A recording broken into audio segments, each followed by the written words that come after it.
Hello, Wednesday. Let's go to South Africa to start with and meet Pierre du Plessis again. And he's got an article from his investment. Hello, mijn lieve ding. Investment postcard from Cape Town we're going to start with, and Pierre du Plessis again, who's got an article entitled Global PMI Scorecard. And it's interesting, the first chart up on the website will be manufacturing PMI for November 2010, and it's got the world in here, which is quite interesting. Now, PMI is Purchasing Managers Index. I used to be a purchasing manager, but nobody used to ask me anything. But a purchasing manager gets information up from, let's say, the works, and they say what they're going to need so they can work on it, make stuff. Or if it's a different size or different configured outfit, the information could come from the boardroom or managers that say, we are going to tell the works to make this sort of stuff and many of this sort of stuff. So then it's up to you to know what stuff you have to buy in to see it's in the works so they can make it. So that's what a purchasing manager does. He gets the stuff into the works at the right time, right place. So after value added, other stuff is made. So it's not a bad idea to phone up purchasing managers and saying, how much are you ordering at the moment? Have you been told by the works or the boardroom how much you're going to be making in 6 months' time? Are you going to be upping your orders or downing your orders? So it's a good idea in principle, and it's been perfected obviously around the world, and there are lots of PMI index. Well, I is for index. There are lots of PMIs. Anyway, let's get into this one. It's very odd, this one, because he's got it and he's transformed the information and thrown it into this chart, which has got expanding and contracting and trending upwards and trending downwards. So it's their plots on a chart. And if you look at it, the UK and France are the most expanding and the most trending up, which is a bit dodgy, but presumably that's because they're coming from a pretty bad time a year ago, if this is year-on-year information. Anyway, but you can get a good idea why countries and Eurozone, China, Ireland, etc. are where they are. But the reason I'm actually bringing this one out is over on the contracting side, and the most trending down is Australia. And over the last few months I've been getting quite a lot of nothing solid out of Australia, but just tidbits of information that's saying Australia is starting to shake. And let's go on to the next one. The next chart is the non-manufacturing, and so it's the services PMI. So I don't know what they're ordering in, staplers or something. But again, on the most contracting side and the most trending down is Australia. So I would say if you're in Australia, you own a house, we know it can only be at or very near the height of the end of the housing boom. I'd sell it, and what do you do with the money? Well, take it to Perth Mint and see what they can do you for. Anyway, it's just interesting that Australia is held out as one of the countries that's really doing quite well due to its commodities and the fact that it's still a young country and it's booming, and it's next door to China and it's leeching off them quite nicely. But it's looking like they are starting to shake. I won't do anything more of those non-manufacturing services PMI. You can go to the website and have a look. So we'll go to economic research, the FRBSF, which is the Federal Reserve Bank of San Francisco. And this is economic research, the breadth of disinflation. And it's not an interesting chart, but I've only put it there and to say this is what I know. It's the Fed, and it's the San Francisco Fed, so you're not going to believe a word they say. But I've just put this in, and there's a chart, and they do talk about taking no notice of the fact that a six-pack of beer is going up. But if you're really going to get into this economic stuff, you really will have to throw away that information that your six-pack of beer or your bottle of milk or your loaf of bread's going up, and call that inflation. If you really want to understand this economic stuff, you've just got to throw that away and dig a bit deeper. And if you dig deeper, you come into the word deflation, deflation, deflation many times. Anyway, moving on, money game. Don't look now, but rail activity has fallen for 3 of the past 4 months. And I'm bringing this up because at the summertime, when the ECRI index had gone to -10, which should have indicated a recession, rail traffic was very high, and I noted that at the time.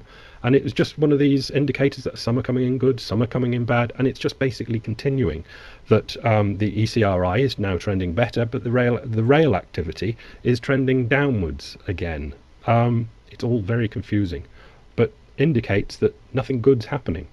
Really, after all recessions after the Second World War, as I say, this is not a normal recession, but after those, things didn't just get better again, they boomed. After all recessions, things boomed. The quicker it went down, the quicker it came up. There's nothing like it this time. It's just a whole different ball game. Another thing that's, you got to grok, baby. Next is average weekly total US rail car loads. Oh, that's just sorry, that's the chart that goes with the with that article. EU finance leaders just called Trichet's bluff. Now, we're back in Europe, obviously. Last week, Jean-Claude Trichet said he wouldn't bring out a new bazooka or anything like that to stave off the crisis of the periphery of Europe. And yet, while saying this, literally while saying it, it was quite funny actually, he was having the interview, and behind the scenes his little dwarves were out buying huge cartloads of periphery bond debt. And so, recognising Trichet's inability to play his hands, the EU finance ministers have decided that they are under no pressure to establish some e-bond, that's the euro bond, or bailout mechanism. For now, the status quo of Trichet keeping spreads low and lending to governments, leaving the ECB as the crisis preventer of last resort, is still working out. In other words, they've spotted that he cracked, and he has been buying periphery bonds. Call it quantitative easing, but it's all confusing, the way central banks work, and different words for different mechanisms and whatever. But call it quantitative easing, buying bonds.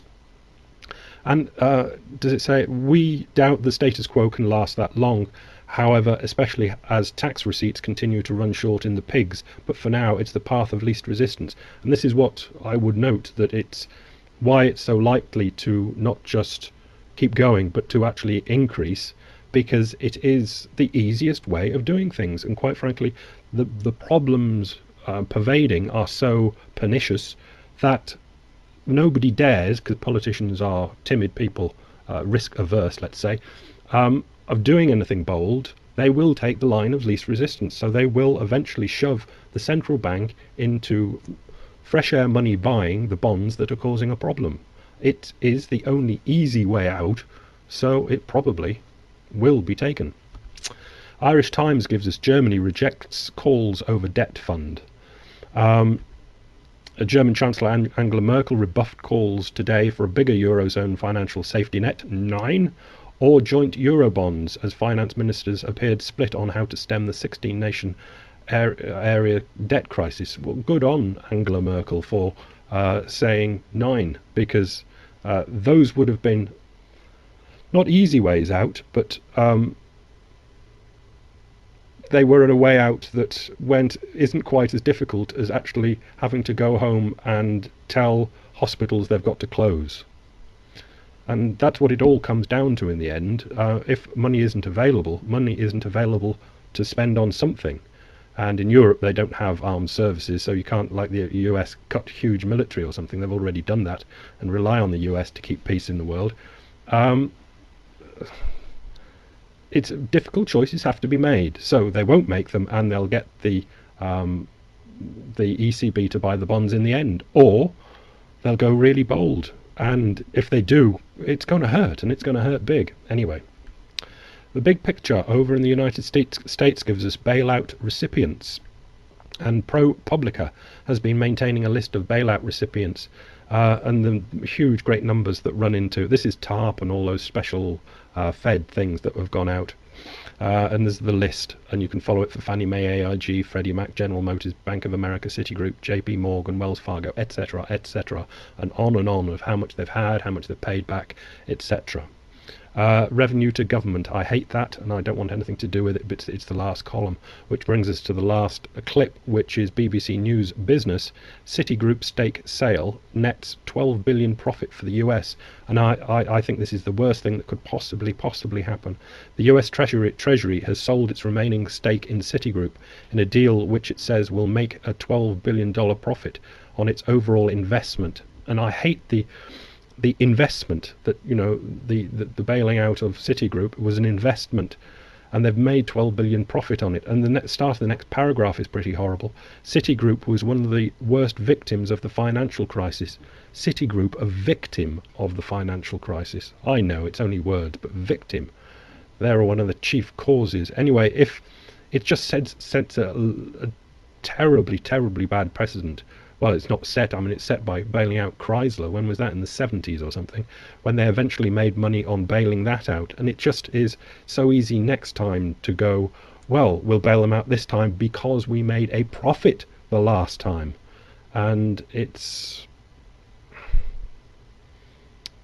the ratchet has fallen again on that. They will definitely do it again. And there's nothing to stop them doing it, because they've got central bank money that comes from nowhere, doing it even bigger next time. So the world is revolving on the printing presses of the central banks. Long may it live. Or not. Who knows. Bye.